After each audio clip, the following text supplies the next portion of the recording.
Bom dia a todos, graça e a paz de Jesus.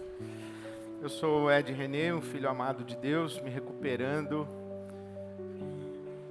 Eu não sei o que eu estou me recuperando. Quero dizer da minha alegria, da minha honra de estar participando desse Congresso Nacional do Celebrando a Recuperação Brasil. A alegria e a honra de abrir o Congresso, de oferecer a vocês as referências bíblicas iniciais a respeito da esperança.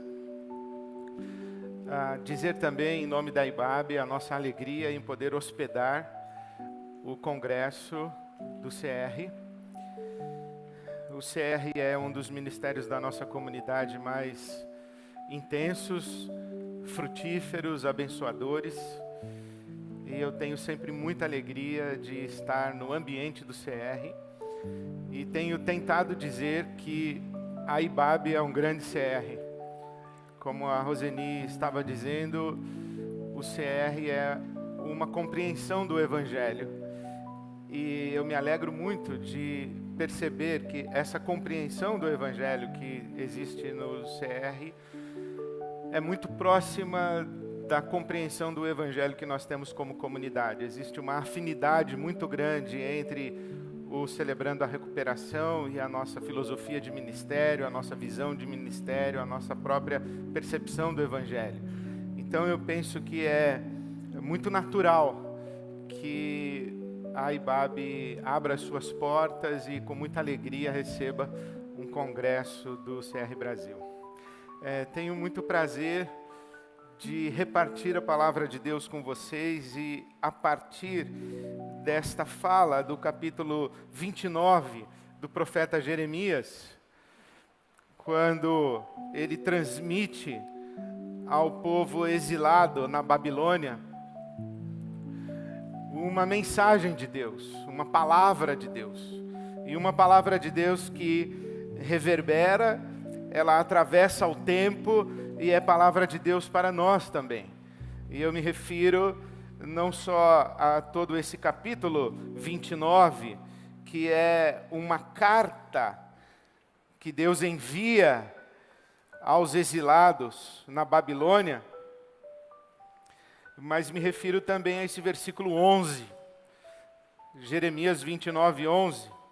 Porque sou eu que conheço os planos que tenho para vocês, diz o Senhor, planos de fazê-los prosperar e não de lhes causar dano, planos de dar-lhes esperança e um futuro.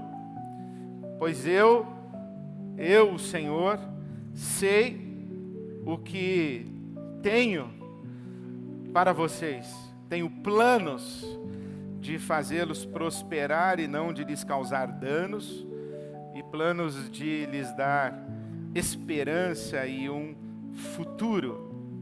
Esta palavra de Deus sobre esperança ao povo que está no exílio na Babilônia tem um contexto. Eu ouvi que o CR é uma oferta de um ambiente a pessoas que estão lidando com os seus maus hábitos, com as suas compulsões e com os seus traumas emocionais. O que significa, fazendo uma extrapolação no melhor da hermenêutica pietista, que são pessoas que estão num cativeiro, porque todos nós temos algum cativeiro. Todos nós temos alguma dimensão de escravidão.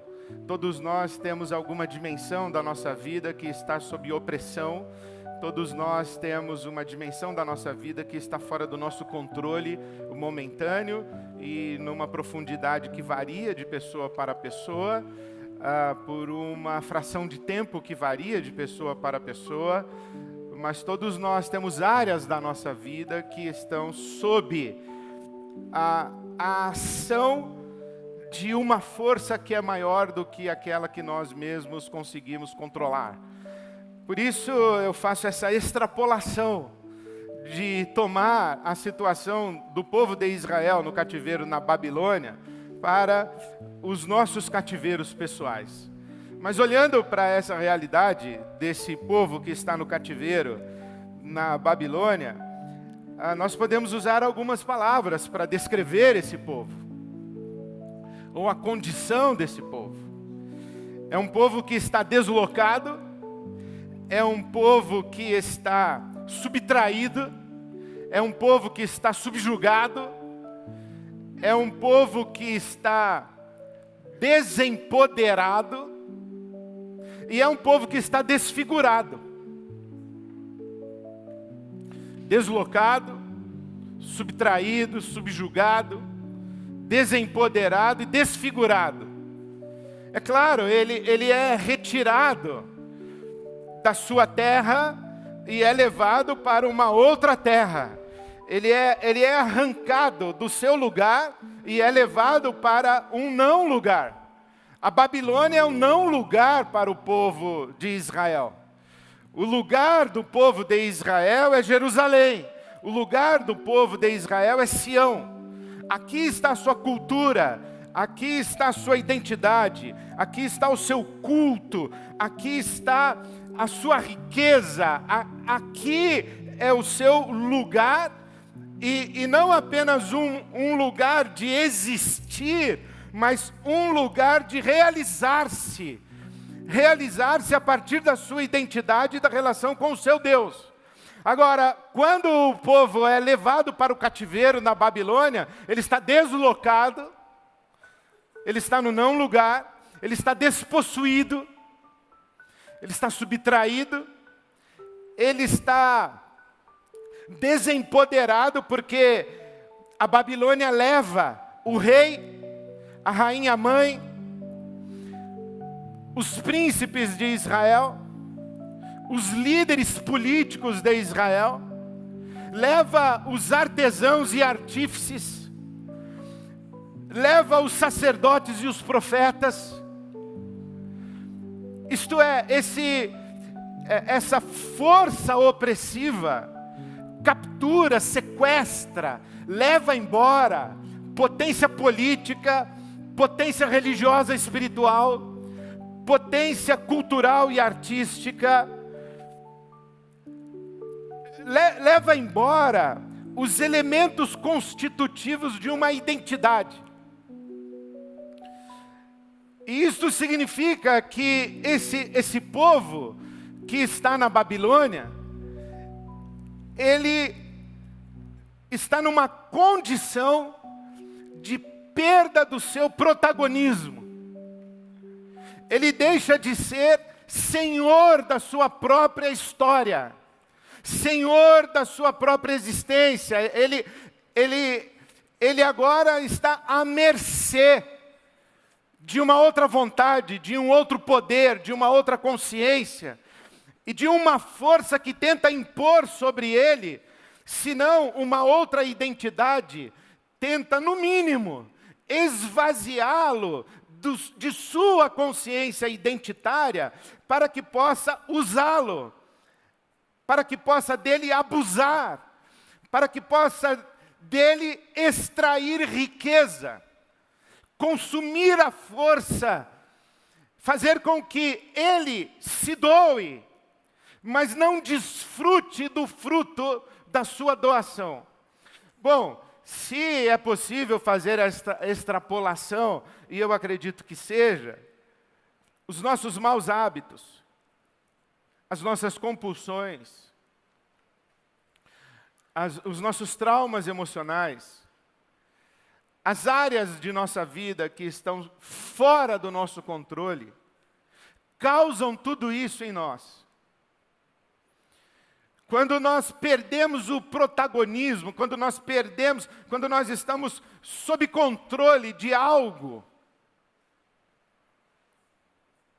nós perdemos o protagonismo, então nós nos desfiguramos na nossa identidade, né?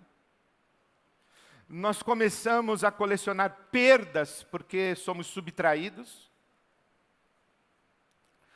Nós somos desempoderados porque as nossas forças são consumidas por terceiros, as nossas energias são sugadas.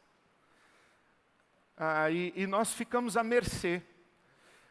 E quando percebemos a configuração da nossa vida está delineada, desenhada, e nós não nos reconhecemos na vida que temos.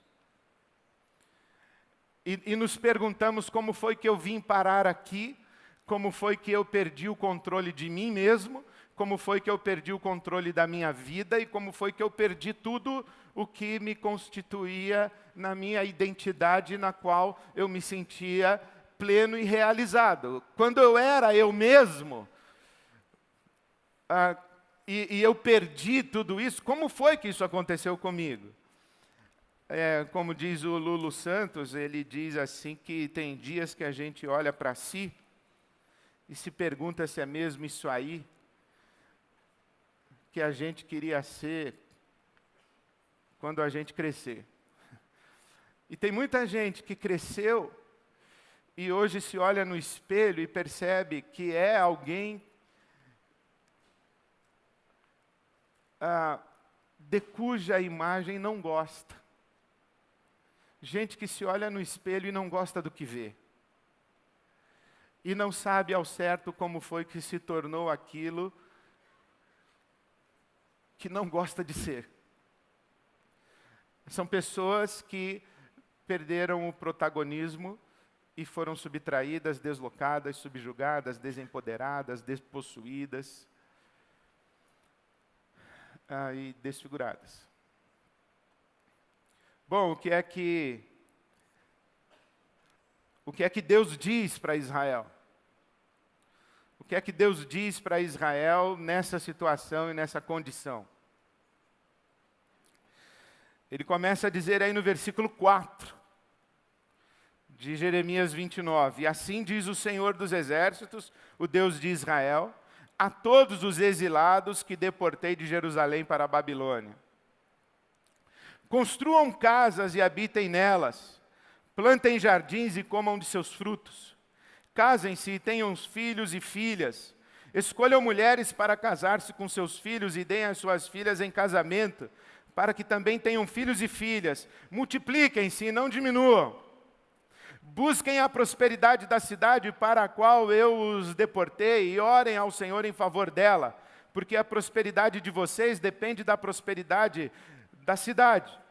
Porque assim diz o Senhor dos Exércitos, o Deus de Israel, não deixem que os profetas e adivinhos que há no meio de vocês os enganem. Não deem atenção aos sonhos que vocês, não deem atenção aos sonhos que vocês os encorajam a terem. Eles estão profetizando mentiras em meu nome, eu não os enviei, declara o Senhor. Assim diz o Senhor. Quando se completarem os 70 anos da Babilônia, eu cumprirei a minha promessa em favor de vocês e de trazê-los de volta para este lugar, porque sou eu que conheço os planos que tenho para vocês, diz o Senhor, planos de fazê-los prosperar, de não lhes causar dano, planos de dar-lhes esperança e um futuro. Então vocês clamarão a mim, e virão e orarão a mim, e eu os ouvirei. Vocês me procurarão e me acharão quando me procurarem de todo o coração. Eu me deixarei ser encontrado por vocês, declara o Senhor, e os trarei de volta do cativeiro. Eu os reunirei de todas as nações e de todos os lugares para onde eu os dispersei, e os trarei de volta para o lugar de onde os deportei, diz o Senhor. Palavras interessantes de Deus a Israel e a esse povo que está no exílio. Bom, qual é a primeira coisa que você imagina de alguém que está escravizado e está exilado? Qual é o primeiro impulso, qual é o primeiro desejo? Qual é a primeira ação, qual é a primeira motivação, qual é a primeira intenção de um povo que está exilado e está no cativeiro? É qual? Se libertar. Sair do cativeiro. Ir embora, guerrear e conseguir fugir, enfrentar o opressor, voltar para a sua terra. Eu estou no não lugar, eu quero voltar para o lugar. Mas a recomendação de Deus é muito interessante, porque Se você observou aqui, ele está dizendo, olha, eu fiz isso. Eu levei vocês para a Babilônia. Eu deportei vocês. Vocês estão aí porque eu levei vocês aí. E existe um tempo para vocês ficarem aí. E esse tempo é 70 anos. E não adianta que vocês quererem voltar para Jerusalém antes de 70 anos.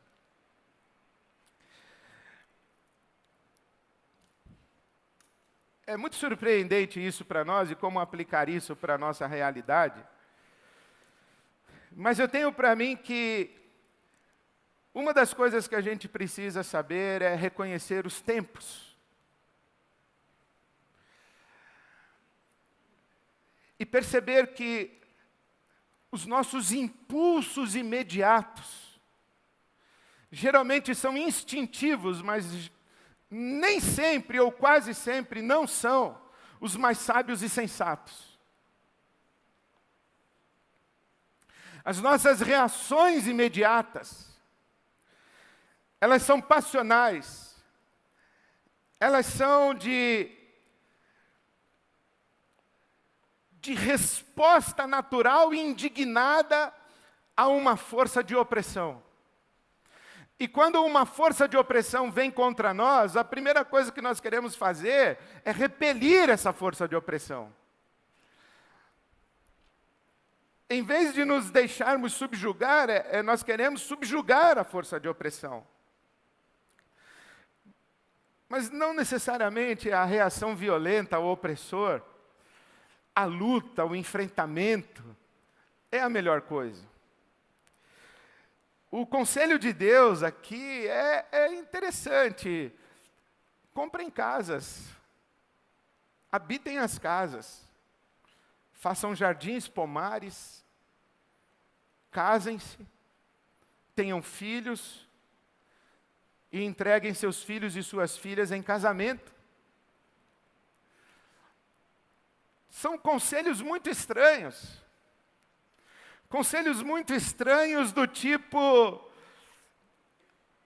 admita que você está no cativeiro e se estabeleça no cativeiro.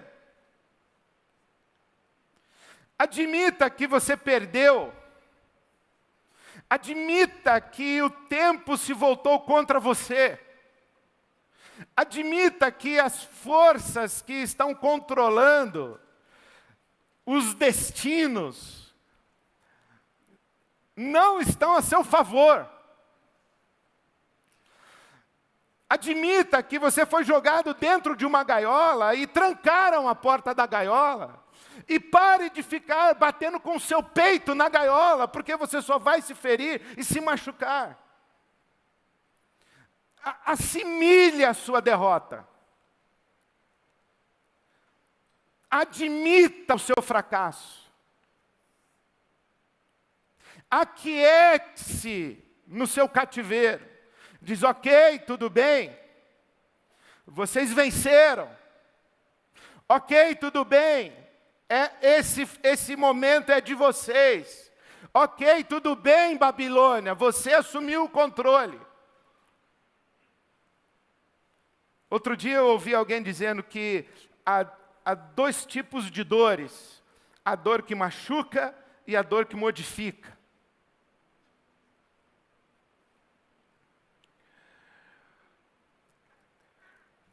O que Deus está dizendo para Israel é, curta essa dor, mas não deixe ela te machucar. Curta essa dor, mas use essa dor para que ela te transforme. Nós podemos até ir um pouco mais longe. Há duas maneiras de nós lidarmos com um poder opressor. É nos revoltarmos contra ele e nós tentarmos superar o poder opressor. Como Dom Quixote, com a nossa fraqueza e a nossa fragilidade, e com as nossas armas de pau e pedra, enquanto o opressor tem tanques e metralhadoras e exércitos. Ou nós podemos nos indignar e recuperar os nossos brios. Nós podemos fazer um tempo de recolhimento e olharmos quais são as nossas potências, quem somos nós. Fazermos um recolhimento para aprendizados, para autocrítica, para autoavaliação, para releitura da história. Como foi que eu cheguei nesse cativeiro? E enquanto eu estou lutando e metendo o meu peito contra a gaiola, eu não tenho tempo de pensar, eu não tenho tempo de curtir. Você fala assim, bom, Ed, dá um exemplo. Eu vou dar um exemplo para você. Seu marido já foi embora, ele já arrumou outra e já está casado de novo. E você ainda está brigando com ele. Deu ruim para você. A sua mulher já foi embora, já fez outra família, deu ruim para você. Para de brigar com aquilo lá. Agora monta a sua tenda, faz o seu jardim, para de se debater na gaiola, porque você perdeu, assimila que você perdeu. E diz assim, bom, como foi que cheguei até aqui? Você já perdeu o seu emprego, você já perdeu, então, já perdeu, tá, assimila que perdeu, senta, arruma a sua casa, faz um jardim, troca a cortina, faz uma dieta, vai malhar na academia, vai fazer jejum, vai orar no monte, vai com o cabo da ciolo para o monte, e para de brigar. Para de brigar. Reassuma o controle da sua microvida. Sua macrovida já foi para o espaço. Você não pode mais controlar sua família, seu casamento, seus filhos, sua carreira. Mas você pode controlar o seu dia. Você pode fazer um jardim na sua casa. Você não está na sua terra. Você está em outro, você está no não lugar. Mas você pode fazer desse quadradinho aqui, o quadradinho que tem a bandeira do seu time, que tem a flor da sua preferência. Você pode ir no mercado e comprar e fazer a comida que você gosta. Você não precisa comer a comida da Babilônia. Reassuma o controle da sua microvida. A Bíblia não diz que há tempo para tudo? Faça a leitura do tempo. Fica aqui. Se reinvente. Respire. Se recupere. Gere filhos. Multiplique-se. Empreenda. Pare de olhar para o passado e comece a se fortalecer para o futuro. Porque hoje a Babilônia está no comando, mas a Babilônia não dura para sempre. E se você ficar se debatendo na gaiola, você vai ficar num cativeiro, porque é isso que a Babilônia quer. Você desperdiçando sua energia, se debatendo contra as grades da gaiola. Não. Recolha-se, respire, refaça-se, reagrupe-se, reorganize-se, multiplique-se, porque o tempo de Deus vai chegar para a sua vida. O tempo de Deus vai chegar.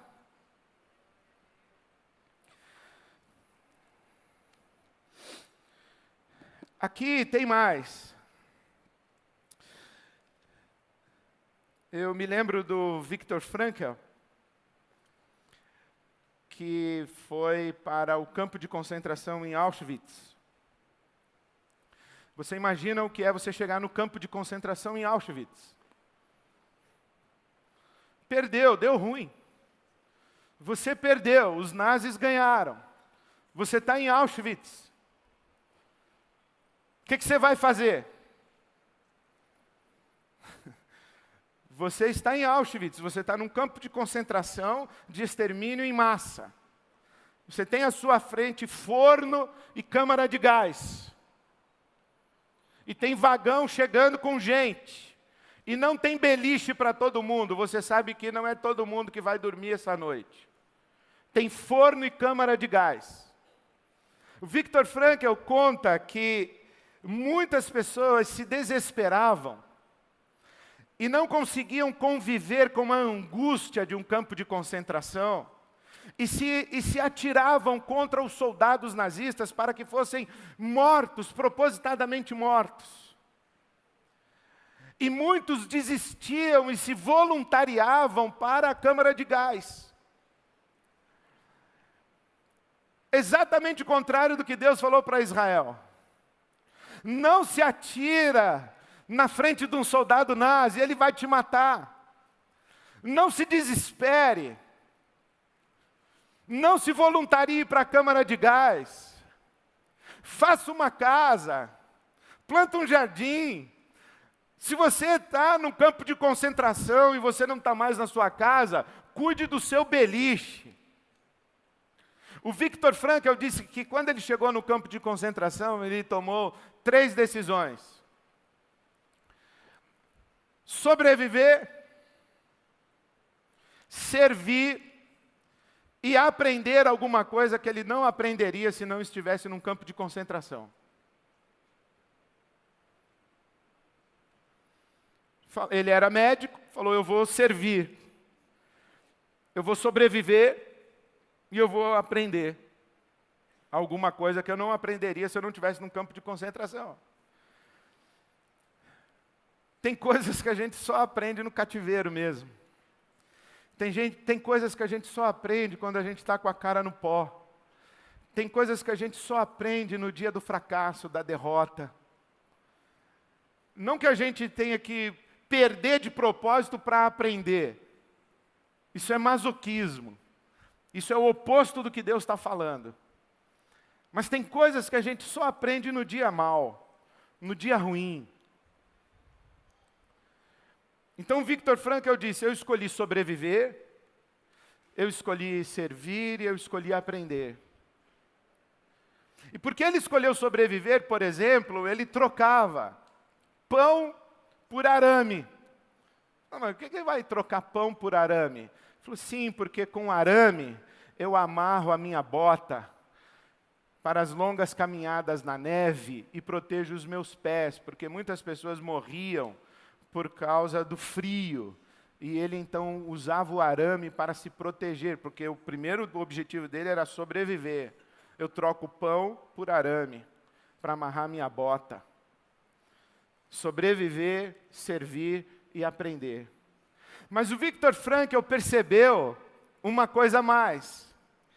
Ele percebeu que as pessoas no campo de concentração que tinham melhor qualidade de vida, que tinham melhor saúde emocional, que tinham melhor estrutura psicoemocional, inclusive saúde física, tinham mais ânimo para enfrentar a hostilidade, a crueldade do campo de concentração nazi. As pessoas que sobreviveram com mais saúde, foram aquelas que tinham alguma coisa do lado de fora do campo de concentração esperando por elas.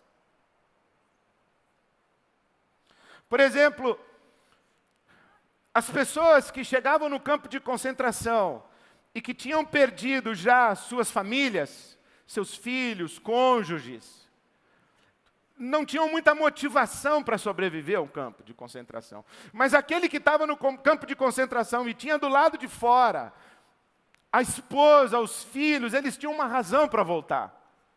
Eles tinham alguma coisa lá, esperando por eles. Então o Viktor Frankl disse o seguinte, que ele começou a pensar em coisas que estariam do lado de fora do campo de concentração, e que ele faria no dia que não estivesse mais lá. E ele começou a imaginar um auditório com ar-condicionado e poltronas acolchoadas, e lotado de pessoas, onde ele estaria fazendo uma palestra sobre as coisas que ele aprendeu no campo de concentração. Então ele deitava naquele beliche, duro, naquela noite fria, com fome, extenuado de um trabalho aviltante, e ele ficava sonhando com aquele auditório onde ele faria uma palestra sobre coisas que ele aprendeu no campo de concentração. Foi assim que nasceu boa parte do que hoje nós conhecemos como a logoterapia, ou a terapia do sentido, ou a cura pelo significado, que é a escola terapêutica do Viktor Frankl. E quando eu leio Deus dizendo, olha, eu tenho planos de dar a vocês esperança e um futuro. Olha que interessante isso. Eu vou dar a você um futuro. Pense no amanhã. Imagine-se no amanhã. Sonhe em um amanhã. Pense no seu futuro, quando você não estiver mais nesse cativeiro. Tudo bem, agora eu estou de luto, eu vou chorar o meu luto, mas um luto não dura para sempre. Quando o meu luto passar, o que é que eu vou fazer? Tudo bem, eu estou numa transição profissional, mas eu não vou ficar para sempre aqui nesse limbo. Quando eu estiver aqui, recuperar, tiver pago as minhas dívidas, tiver novamente restabelecido o meu lugar, tiver me refeito, o que eu vou fazer? Qual é o meu sonho? O que é que me espera no dia seguinte do meu cativeiro? O que é que me espera? Qual é o meu lugar ideal de expressão, de realização, de doação para o mundo, de contribuição para o mundo? Qual é a minha doação no dia em que eu estiver fora daqui do meu cativeiro? Qual é o meu futuro?